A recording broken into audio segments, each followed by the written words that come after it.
Hello and good to have you join us on this week's edition of Enviroscope, WADR's 30-minute program where we discuss issues relating to the environment, agriculture, land exploration and climate change, and every other matter that concerns our planet, Mother Earth.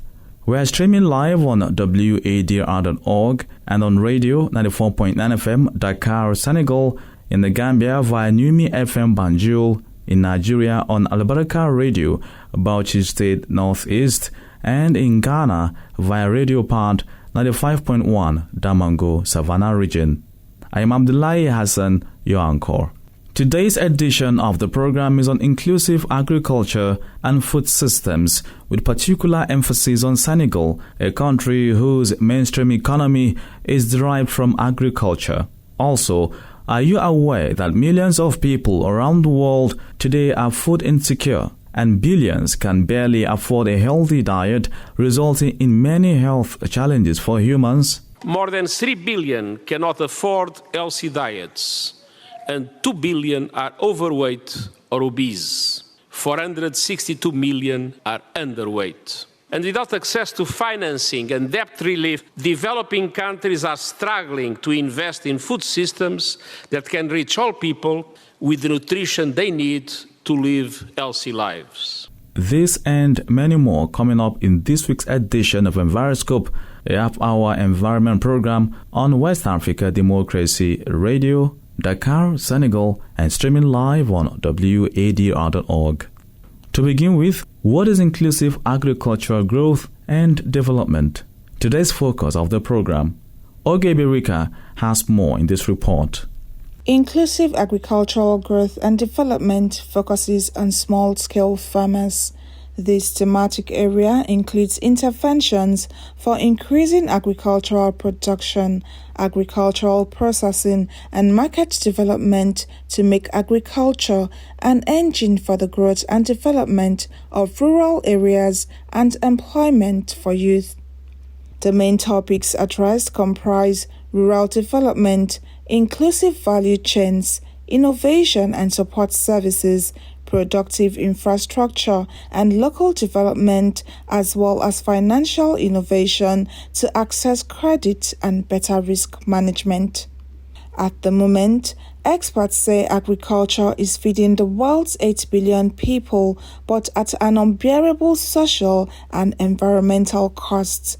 Clayton Kapanhola, director of the Food and Agriculture Organization, FAO Plant Production and Protection Division, explains the need for sustainable food and agriculture on a global scale.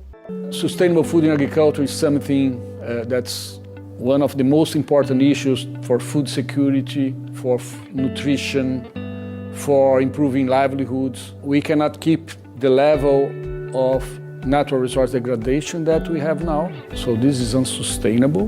We need actually to look at more adaptation and resilience to climate change, and also we need to increase productivity.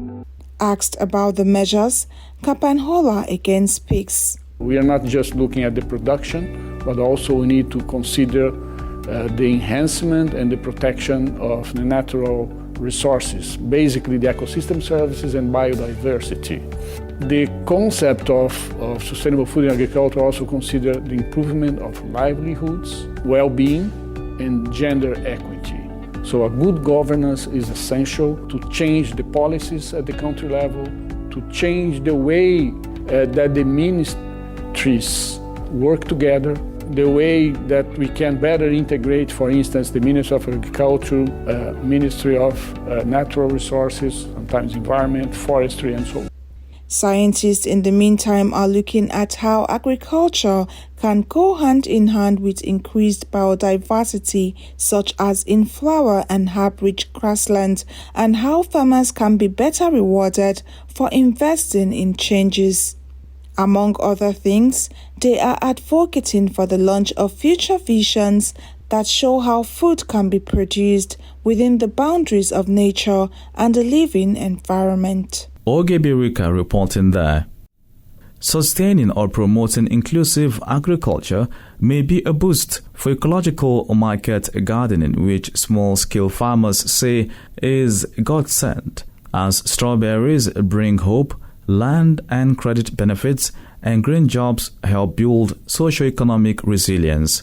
These are just some of the topics covered in the 23rd edition of the Cahiers d'Alternance, with the central theme, Inclusive Green Economy in Senegal. The Center for Information Science and Technology Studies, CESTI, a co-organizer of the event, has editors, mainly journalists from the 50th graduating class of the institution, cover several locations across the country. Imo Edit has rest of the details. This 23rd issue of the Cahiers d'Alternance, co-produced by the Center for Information Science and Technology Studies, CESTI, and the Konrad Adenauer Foundation, looked at the inclusive green economy in Senegal. Journalistics productions by students from CESTI's 50th class in several locations in Senegal. Subjecting students to the production of the Cahiers d'Alternance is a way for the Journalism Institute to expose them to the harsh realities of the field. Momini Kamara is the Director of Studies at CESTI. In this document, we talk about the green and inclusive economy, but it's quite diverse. We talk about water, pollution, agriculture, and livestock farming. At CESTI, we train students to become journalists. Adela has both theoretical and practical prerequisites. After 3 years of training, with a view to the major they are preparing for, we anticipate a little with these practical cases in the field. The Konrad Adenauer Foundation has been involved in this project for 20 years with the sole objective of raising awareness of the environment. Ute Bokande is the German Foundation's program manager in Senegal. The Konrad Adenauer Foundation has deliberately opted to increase awareness of environmental issues. The idea is that all target groups, whether journalists, entrepreneurs, decision makers, young people or women, should be able to incorporate the notion of the environment into the agenda. The Institute for Environmental and Meteorological Professions welcomed this initiative. Its founder, Professor Adams Tijani, is hoping for greater commitment from journalists in the face of the threats facing the planet. The Konrad Adenauer Foundation has deliberately opted to increase awareness of environmental issues. The idea is that all target groups, whether journalists, entrepreneurs, decision makers, young people or women, should be able to incorporate the notion of the environment into the agenda. The next issue of Cahiers d'Alternance at the 24th will be devoted to President Macky Sall's administration. Imo Edet reporting there. Talking to us more about inclusive agriculture in Senegal and food systems is Absa Mboj, monitoring officer at Enda Pronat, an NGO present in the country for more than 3 decades. Mboj has been at the front of the campaign and advocacy for policies and strategies towards agroecological transition in Senegal. She is our guest. When farmers advocate for agriculture inclusivity, it's first towards politics, towards policies.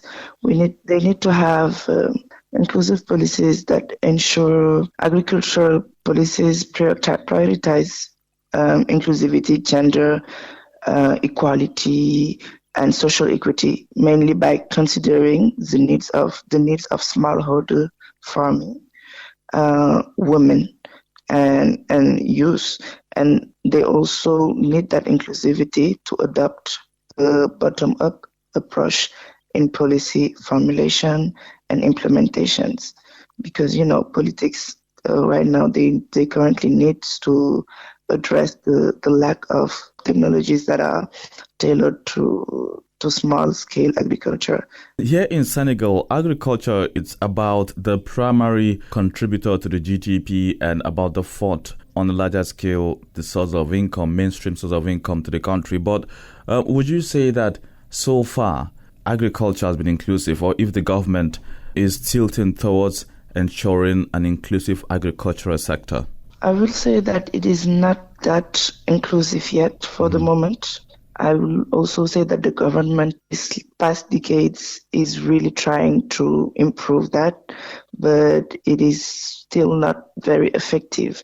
The approach is really a top-down approach for now, meaning that the decisions are really coming from the bottom, from the governments, from the secretaries, from the ministries, and just go to the communities, and it does not always match with the needs and the expectations of the small agriculture or the small scale agriculture.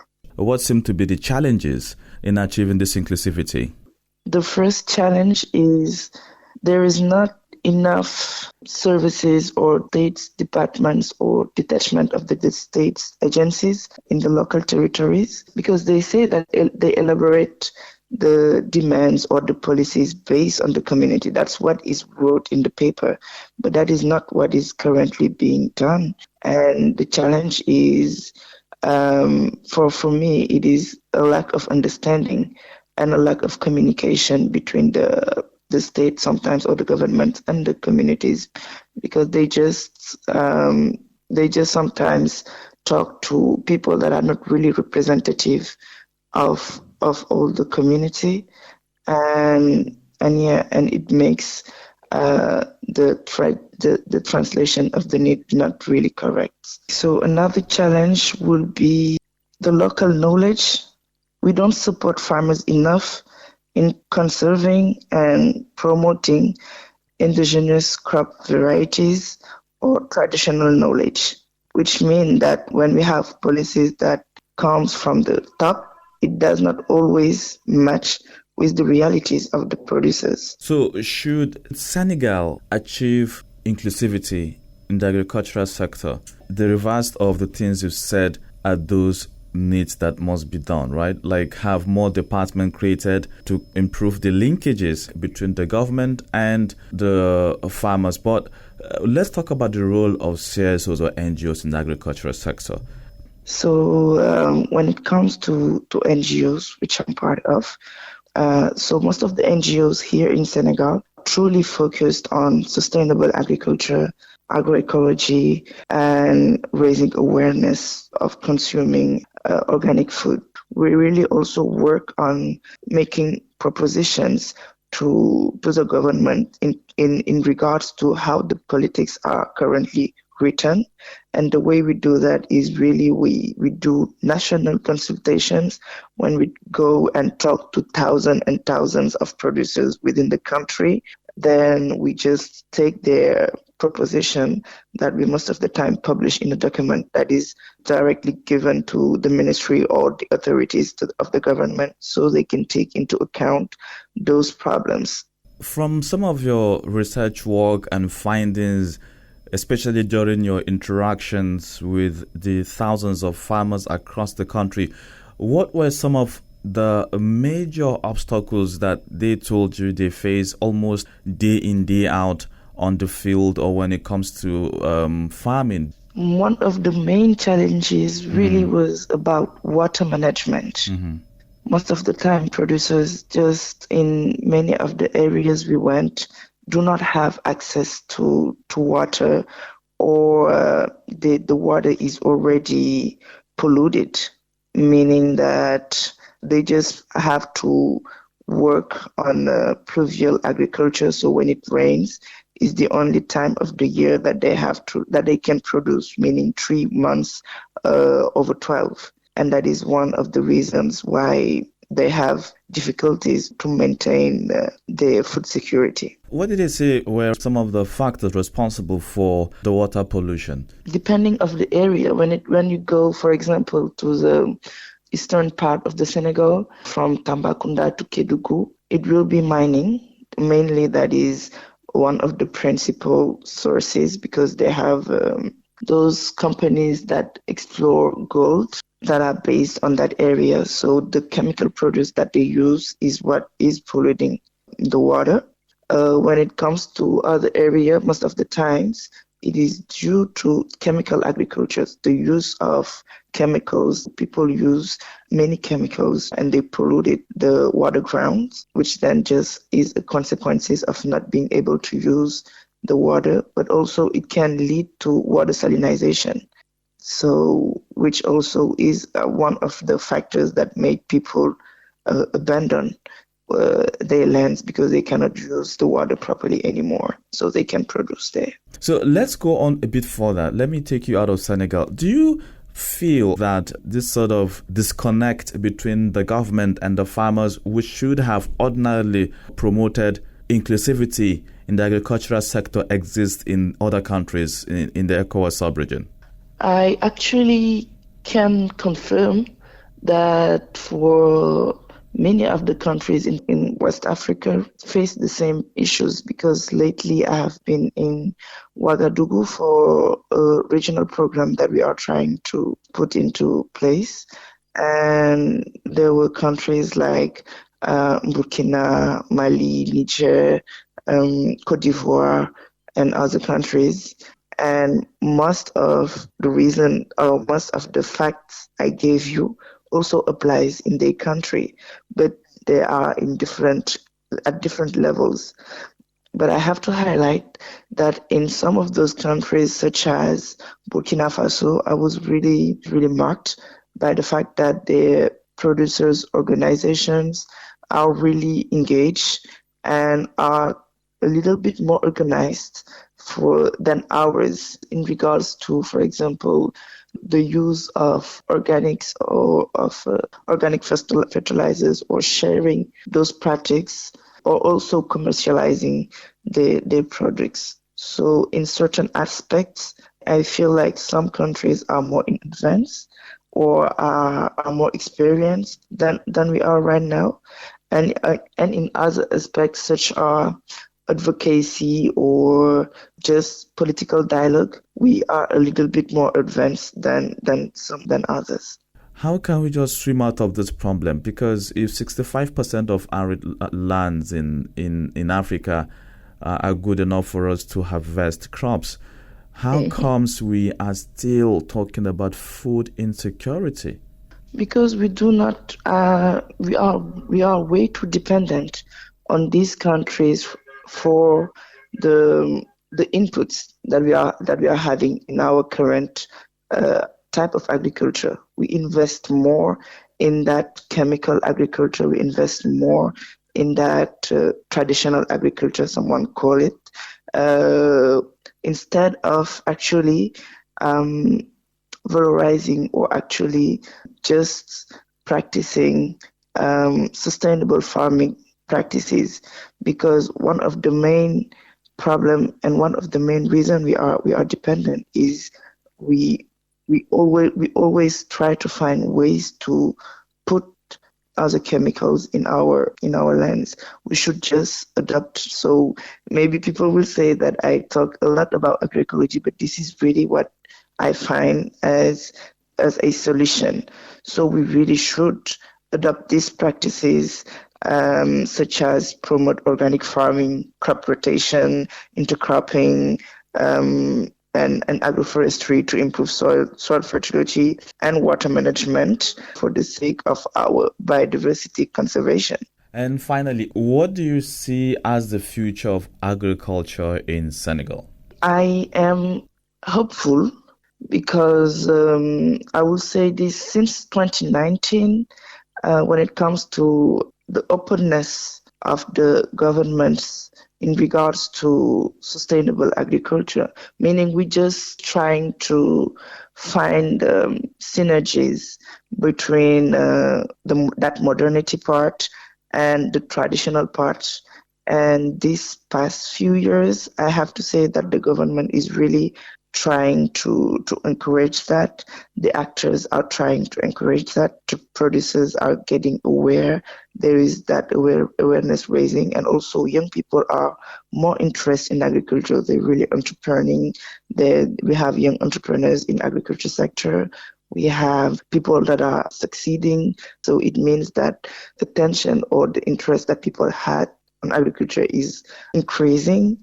And it is just promising, meaning that in the next few years, I'm really expecting a development of agriculture for Senegal. Absa Mboch, monitoring officer at Pronat, an NGO that advocates policies and strategies towards agroecological transition in Senegal. The United Nations Food Systems Summit Plus 2 stock-taking moment kicked off on Monday at the Food and Agriculture Organization FAO headquarters in Rome. No fewer than 20 heads of state and government attended the opening ceremony with a strong call for accelerating action to transform global agri-food systems. The 3-day high-level event also took note of the progress made since the first UN Food Systems Summit in 2021, convened by the United Nations Secretariat in collaboration with the FAO, IFAD, and the World Food Programme, WFP. The UN Secretary-General Antonio Guterres, as the convener of the event, delivered the keynote speech underscoring the dire global food security situation. Global food systems are broken and billions of people are paying the price. More than 780 million people are going hungry, while nearly 1/3 of all food produced is lost or wasted. More than 3 billion cannot afford healthy diets, and 2 billion are overweight or obese. 462 million are underweight. And without access to financing and debt relief, developing countries are struggling to invest in food systems that can reach all people with the nutrition they need to live healthy lives. Meanwhile, unsustainable food production, packaging and consumption are feeding the climate crisis, generating 1/3 of all greenhouse gas emissions, using 70% of the world's fresh water, and driving biodiversity loss on an epic scale. Many communities are one shock away from plummeting into food insecurity or even famine. And the dire picture has grown bleaker with the Russian Federation termination of the Black Sea Initiative that enabled the safe export of more than 32 million metric tons of food, or more than 1,000 vessels from Ukrainian ports. The initiative, together with our Memorandum of Understanding with the Russian Federation to facilitate Russian food and fertilizer exports, have been lifelines for global food security and global price stability. Food prices dropped by 23% from their highs last year. With the termination of the Black Sea Initiative, the most vulnerable will pay the highest price, as when food prices rise, everybody pays for it. We're already seeing the negative effect on global wheat and corn prices, which hurts everyone. But this is especially devastating for vulnerable countries struggling to feed their people. As food prices rise, the hopes of developing countries fall. The Russian Federation and Ukraine are both essential to global food security. They have historically accounted for roughly 30% of global wheat and barley exports, 1/5 of all maize, and more than half of all sunflower oil. For my part, I remain committed to facilitating the unimpeded access to global markets for food products and fertilizers from both Ukraine and the Russian Federation, and to deliver the food security that every person deserves. That was the UN Secretary-General Antonio Guterres. And with that, we have come to the end of this edition of Enviroscope, WADR's Environment Program. Remember, today's package was on inclusive agriculture and food systems with particular emphasis on Senegal. Follow our discussions on Twitter, now X, Instagram at WADR News, on Facebook, West Africa Democracy Radio English Service, and stream live on WADR.org. And kindly drop a message on our WhatsApp platform using +221 7818 45421. Again, +221 7818 45421. And please begin your message with the hashtag Enviroscope. Let's have your feedback, comments, and remarks to serve you better. Many thanks to our listeners in the Gambia via Numi FM Banjul, in Nigeria on Albaraka Radio, Bauchi State Northeast, and in Ghana via Radio Pad 95.1 FM, Damango, Savannah region. I'm Abdullah Hassan. Until next time, take care of yourselves.